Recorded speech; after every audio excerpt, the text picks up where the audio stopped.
नमस्कार, आप देख रहे हैं मिरर मीडिया। मैं हूं अनुपम कुमार। हमारे खास कार्यक्रम मिरर बुलेटिन में आपका स्वागत है। खबरों से बढ़ने की ओर सबसे पहले आप देखिए आज की विशेष सुर्खियां। तो नजर डालते हैं आज की सुर्खियों की ओर। बोकारो ट्रेजरी में 3.15 करोड़ का वेतन घोटाला। रिटायर्ड दरोगा के नाम पर फर्जी निकासी मामले में अकाउंटेंट गिरफ्तार।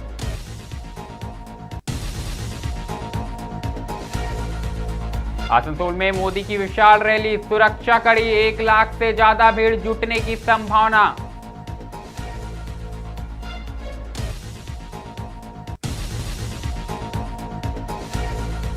झारखंड में मौसम का बदलाव, आंधी बारिश और ओलावृष्टि से फसलों को भारी नुकसान। आईएमडी ने जारी किया अलर्ट।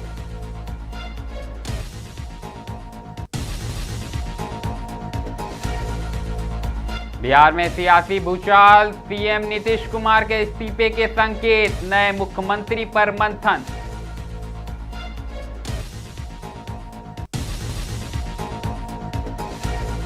पूर्व वर्धमान में एएनएम से छेड़छाड़ का आरोप, पंचायत सचिव फरार, पुलिस पर उठे सवाल।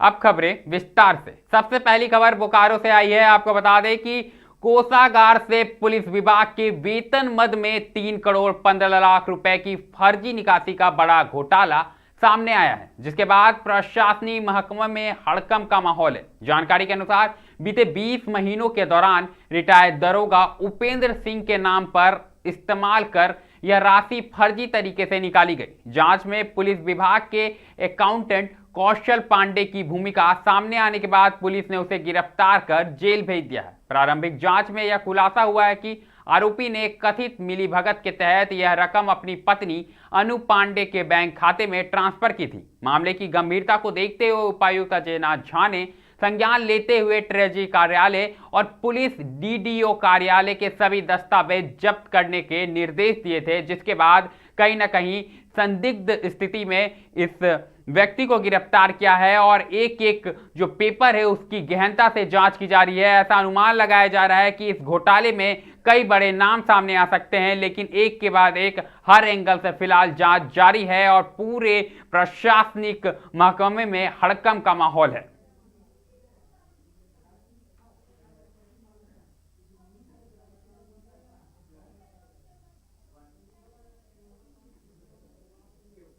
अगली खबर बंगाल से आई है। आपको बता दें कि बंगाल में चुनावी बिगुल बजने के बाद सियासत तेज हो गई है। इसी बीच पश्चिम बर्धमान जिले के आसनसोल में प्रधानमंत्री नरेंद्र मोदी की प्रस्तावित चुनावी जनसभा को लेकर तैयारियां तेज हो गई है। बता दें कि यह रैली आसनसोल के पोलो ग्राउंड में आयोजित की जाएगी, जहां बड़ी संख्या में लोगों की जुटने की उम्मीद है। जनसभा को देखते हुए प्रशासन ने सुरक्षा के व्यापक और कड़े इंतजाम किए हैं। प्रधानमंत्री की सुरक्षा में तैनात विशेष सुरक्षा दल यानी एसपीजी सहित अन्य एजेंसियों ने स्थल का गहन निरीक्षण कर सुरक्षा घेरे को मजबूत कर लिया है। पूरे इलाके को सुरक्षा के लिहाज से नियंत्रित किया गया है और हर गतिविधि पर पैनी नजर रखी जा रही है। वहीं इस रैली को लेकर भाजपा कार्यकर्ताओं में जबरदस्त उत्साह देखने को मिल रहा है। तो अधिक जानकारी के साथ सीधे ग्राउंड जीरो से हमारे सहयोगी रिक्की जुड़ चुके हैं आसनसोल से। तो बताएं रिक्की, क्या कुछ माहौल देखने को मिल रहा है? लोगों के लगभग लग रहे 1 लाख से भी ज्यादा समर्थक और कार्यकर्ता लोग यहाँ पहुंचेंगे। इसकी रैली अभी से देखी जा रही है।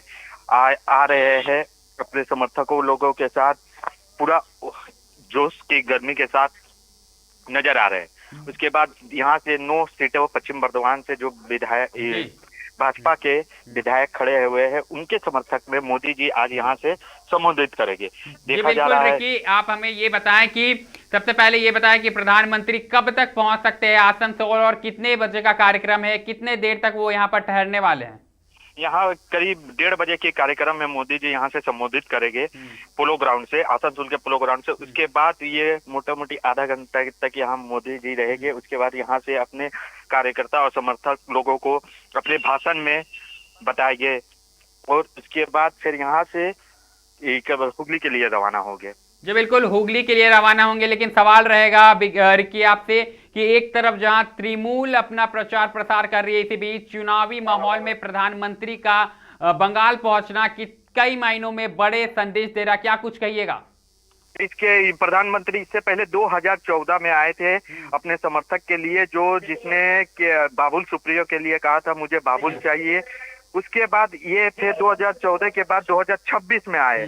देखा जा रहा बहुत इसके लिए ये रहेगा, अहम रहेगा कि इस बार मोदी जी यहाँ प्रधानमंत्री मोदी जी क्या कहेंगे। सब इसे सुनने के लिए यहाँ के समर्थक और कार्यकर्ता पहुंचे हुए हैं। सुबह से ही बड़ी जोश के साथ 7 बजे से यहाँ पहुंचे हैं। सब अपने जोशों के साथ रोड में सब जगह देखा जा रहे हैं। जी बिल्कुल, सब जगह उत्साह देखा जा रहा है। लेकिन बात करेंगे, जैसा कि पश्चिम बर्धमान की बात करें, 9 सीटें हैं, ऐसे में प्रधानमंत्री आसनसोल आ रहे हैं। आसनसोल भी अपने आप में एक विशेष जगह माना जाता है, भाजपा का एक तरफ से गढ़ देखा जाता है। ऐसे में क्या लगता है भाजपा को इन 9 सीटों में प्रधानमंत्री का समर्थन कितना फायदा हो सकता है इससे? इससे तो लग रहा बहुत ही फायदा होगा। देखा जा रहा है कि ये बहुत ही, जैसे अग्निमित्र पाल दक्षिण के विधायक जी, उसके बाद इससे अजय पोद्दार, फिर साउथ के कृष्णनंदू मुखर्जी, फिर रानीगंज के है।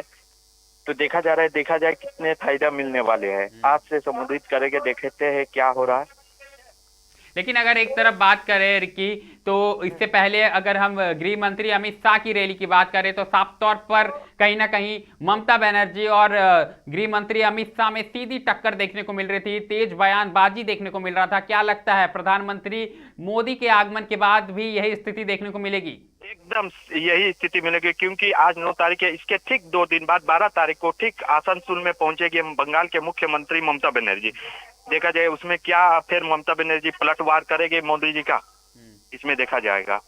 जी बिल्कुल, जानकारी के लिए बहुत बहुत धन्यवाद रिक्की, और आप पल पल की अपडेट हमें देते रहें। तो लगातार हमारे सहयोगी से आप सुन पा रहे थे कि किस कदर आसनसोल में चुनावी जो सरगर्मी है तेज हो चुकी है, क्योंकि इस चुनाव में अब प्रधानमंत्री मोदी की एंट्री हो चुकी है और ठीक 2 दिन बाद सेम जगह पर सीएम ममता बनर्जी भी भाषण देगी। तो अब देखने वाला बात होगा कि चुनावी टक्कर के बीच जनता किसके भाषण को पसंद करती है और अपना समर्थन देती है। ये तो बात रही बंगाल की, लेकिन एक बार बात करना झारखंड के मौसम की ओर। आपको बता दें कि झारखंड में इन दिनों मौसम ने करवट ले ली है और एक के बाद एक बारिश का दौर जारी है। इसी बीच इस बारिश के कारण आम जनजीवन के साथ साथ किसानों की चिंता बढ़ गई है। आपको बता दें कि राजधानी रांची समेत राज्य के कई जिलों में आंधी, हल्की बारिश और ओलावृष्टि दर्ज की गई है।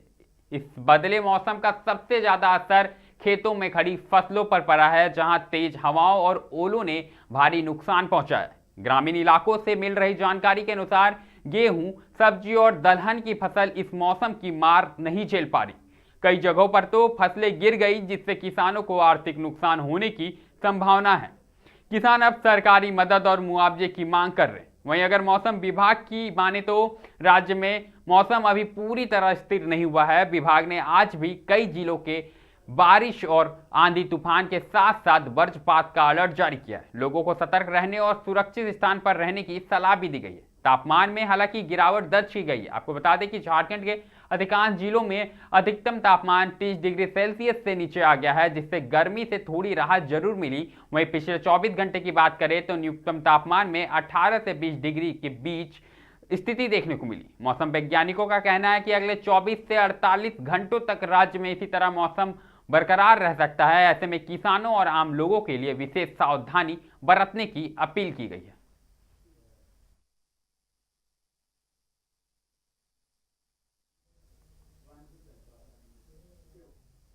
बंगाल और झारखंड के बाद अब बिहार की बात करना जरूरी है। आपको बता दें कि अगली खबर बिहार से आई है, जहां सियासत में फिर बड़ा मोड़ आने वाला। जी हां, सत्ता परिवर्तन की चर्चाओं के बीच पटना से लेकर दिल्ली तक हलचल बढ़ गई है और आने वाले कुछ दिनों के लिए राज्य की राजनीति बेहद ही महत्वपूर्ण होने जा रही है। जानकारी के मुताबिक मुख्यमंत्री नीतीश कुमार आज दोपहर एयर इंडिया की फ्लाइट से दिल्ली रवाना होंगे। दिल्ली पहुंचने के बाद वे अपने आवास पर जनता दल यूनाइटेड के वरिष्ठ नेताओं के साथ महत्वपूर्ण बैठक करेंगे। इस बैठक में आगे की रणनीति और नेतृत्व परिवर्तन को लेकर मंथन होने की संभावना है।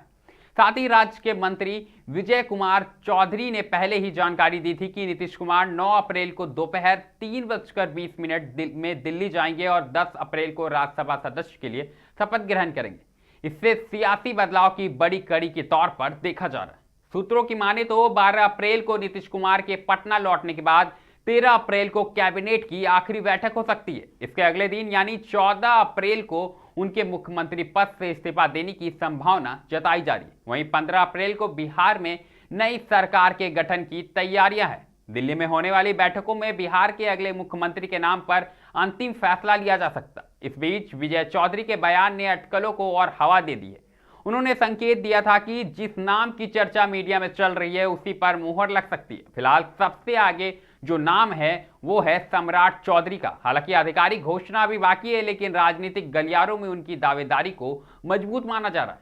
कुल मिलाकर आने वाले कुछ दिनों के लिए बिहार की राजनीतिक में बड़े बदलाव हो सकते हैं और सबकी नजरें यहां की सियासी घटनाक्रम पर टिकी हुई है।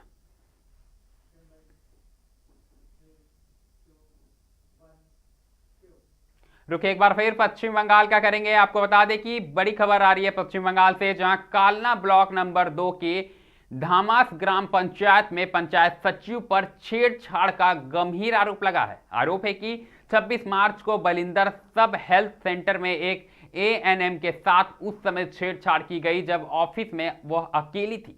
पीड़िता की शिकायत पर कालना थाने में एफआईआर दर्ज कर ली गई है, लेकिन अब तक आरोपी की गिरफ्तारी नहीं हो सकी।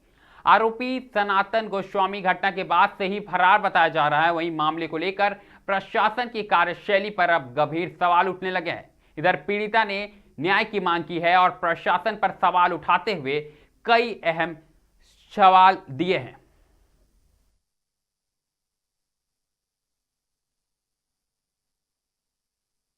সেন্টার তা সেই সেন্টারে যখন পঞ্চায়েতের কর্মী আপনার এরকম একটা করেছে, অপরাধমূলক কাজ করেছে, তা আপনি এটা কি প্রধানকে জানিয়েছিলেন? হ্যাঁ, প্রধানকে জানিয়েছিলাম, কিন্তু প্রধান আমার সাথে কোনো যোগাযোগ করেনি। কেন? প্রধানকে জানানোর পর প্রধান কোনো, সে তো একজন মহিলা নাকি? মহিলা হয়েও মহিলাকে উনি কোনো সাহায্য করেনি। প্রধান মহিলা? হ্যাঁ। আচ্ছা, কিন্তু তারপরেও কোনো রকম কিছু সাহায্য করেনি? না, কোনো রকম আমাকে সাহায্য করেনি। আমার সাথে উনি কখনোই যোগাযোগ করেনি, সামনাসামনি কোনো যোগাযোগই করেনি। अगली खबर चुनाव से जुड़ी आ रही है। आपको बता दें कि देश के 3 राज्यों यानी असम, केरलम और पुडुचेरी की 296 सीटों पर सुबह 7 बजे से ही वोटिंग शुरू हो चुकी है, जो शाम 5 बजे तक चलेगी। आज सुबह 6 बजे से 7 बजे के बीच सभी पोलिंग स्टेशन पर अधिकारियों ने मॉक पोलिंग की, जिससे पता चल सके कि ईवीएम में कोई खराबी तो नहीं है। 3 राज्यों में करीब 10 लाख से ज्यादा वोटर्स पहली बार मतदान करेंगे। केरलम में 70 साल में पहली बार कोई सीएम हैट्रिक के लिए चुनाव लड़ रहा है। वहीं असम में बीजेपी हिमंता बिश्व शर्मा के सहारे लगातार तीसरी बार सरकार बनाने का दांव खेल रही है, जबकि पुडुचेरी में कांग्रेस से निकले एन रंगासामी 5वीं बार सत्ता में काबिज होने की कोशिश कर रहे हैं। कुल मिलाकर इन तीनों राज्यों में चुनावी सरगर्मी तेज है और मतदाता अब नेताओं के भाषण और उनके वादों के बाद अपना अधिकार के लिए निकल चुके हैं और अपने जो समर्थक है, अपने जो नेता है, उनके लिए मतदान कर रही है। अब देखना होगा कि जो आने वाला परिणाम है वो किसके पक्ष में जाता है। हालांकि तीनों राज्यों में जितनी भी पार्टियां हैं उन्होंने दमखम के साथ प्रचार की है, लेकिन अब देखने वाली बात यही होगी कि जनता ने किसे पसंद किया है और किसे सत्ता पर काबिज करती है। बात करेंगे अब जामताड़ा की। आपको बता दें कि जामताड़ा पुलिस को एक बड़ी सफलता हाथ लगी है। दरअसल गुप्त सूचना के आधार पर मिहिजाम थाना क्षेत्र के हाथी पहाड़ी स्थित पहाड़ी शिव मंदिर के पास छापेमारी कर एक युवक को अवैध हथियार के साथ गिरफ्तार किया गया है। एसडीपीओ विकास आनंद लागोरी के नेतृत्व में पुलिस टीम ने इलाके की घेराबंदी कर कार्रवाई की। संदिग्ध अवस्था में बैठा युवक पुलिस को देखकर भागने लगा, लेकिन पुलिस ने उसे खदेड़ कर पकड़ लिया।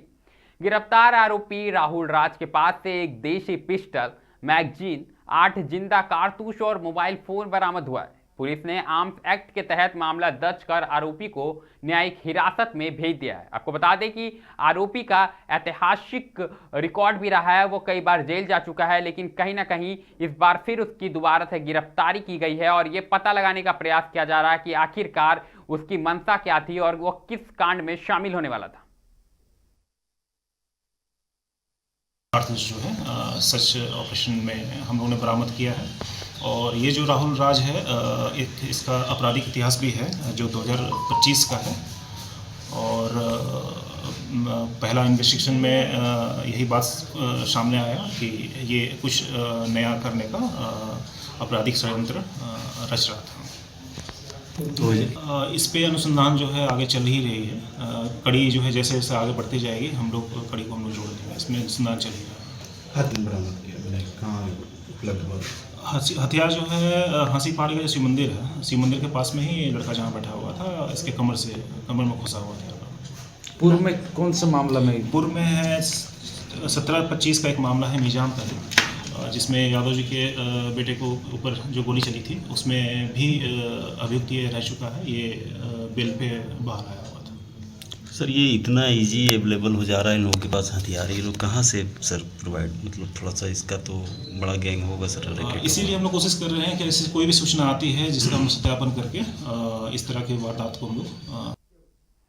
जामताड़ा के बाद राजधानी रांची से बड़ी खबर सामने आ रही है। आपको बता दें कि यहां पर खलारी थाना क्षेत्र के मुंडाधोड़ा गांव में गुरुवार सुबह उस वक्त सनसनी फैल गई जब अज्ञात अपराधियों ने एक घर पर ताबड़तोड़ फायरिंग कर दी। जानकारी के अनुसार सुबह करीब 6 बजे 2 मोटरसाइकिल पर सवार अपराधी पहुंचे और नसीम खान के घर के बाहर 4 राउंड गोली चलाकर फरार हो गए। इस दौरान अपराधियों ने कथित तौर पर रंगदारी की धमकी भी दी। घटना के बाद पूरे इलाके में दहशत का माहौल है। सूचना मिलते ही पुलिस मौके पर पहुंच गई और जांच जुट गई है। आपको बता दें कि सभी पहलू खासकर रंगदारी और व्यक्तिगत दुश्मनी के एंगल से मामले की छानबीन की जा रही है और सुबह से ही क्षेत्र में दहशत का माहौल है।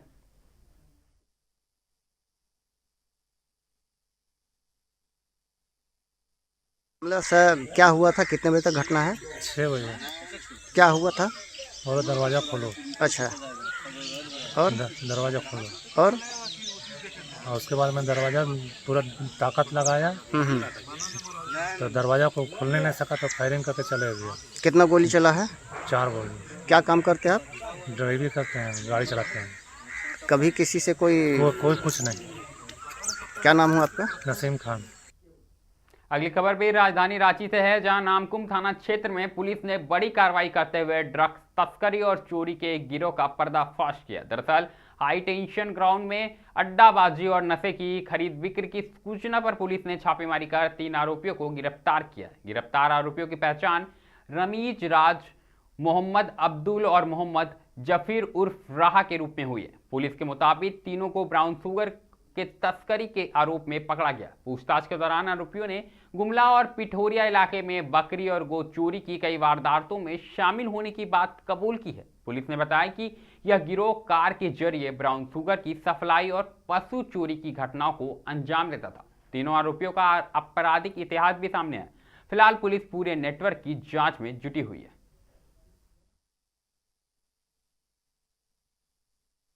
पुलिस की अड्डेबाजी और अवैध मादक पदार्थ की तस्करी के विरुद्ध अभियान लगातार जारी है। इसी बीच कल रात एक सूचना प्राप्त हुई थी कि नामकुम थाना अंतर्गत हाई टेंशन ग्राउंड जो है वहाँ पे कुछ लोग मादक पदार्थ की तस्करी कर रहे हैं। वहाँ पे जब थाना प्रभारी की नेतृत्व में टीम पहुंची तो वहाँ पे देखा कि एक I-10 गाड़ी, एक पल्सर और एक स्कूटी खड़ी थी और I-10 गाड़ी में 3 लोग वहाँ पे मौजूद थे। जब उनसे पूछा गया तो वो उन लोगों ने कन्फेस किया कि वो लोग मादक पदार्थ ब्राउन शुगर की तस्करी कर रहे थे और वहाँ पे पुड़िया बना कर बेच रहे थे। उनके पास से 3 पुड़िया ब्राउन शुगर जिसका वेट 6.4 ग्राम्स है वो बरामद हुआ। उन्होंने ये भी कन्फेस किया कि अभी कुछ ब्राउन शुगर उन्होंने बेचा जिससे उनके पास 4,000 रुपये बरामद हुए। जब इनको थाना लाके पूछताछ किया गया तो इन लोगों ने ये भी कन्फेस किया कि ये लोग जगह जगह जाके बकरी चोरी और गाय चोरी को अंजाम देते हैं। ये लोग I-10 गाड़ी से जाते हैं। और मिरर बुलेटिन में अभी के लिए फिलहाल इतना ही। ऐसी तमाम बड़ी खबरों से लगातार हम आपको अवगत कराते रहेंगे। कहीं मत जाइएगा, बने रहें मिरर मीडिया के साथ।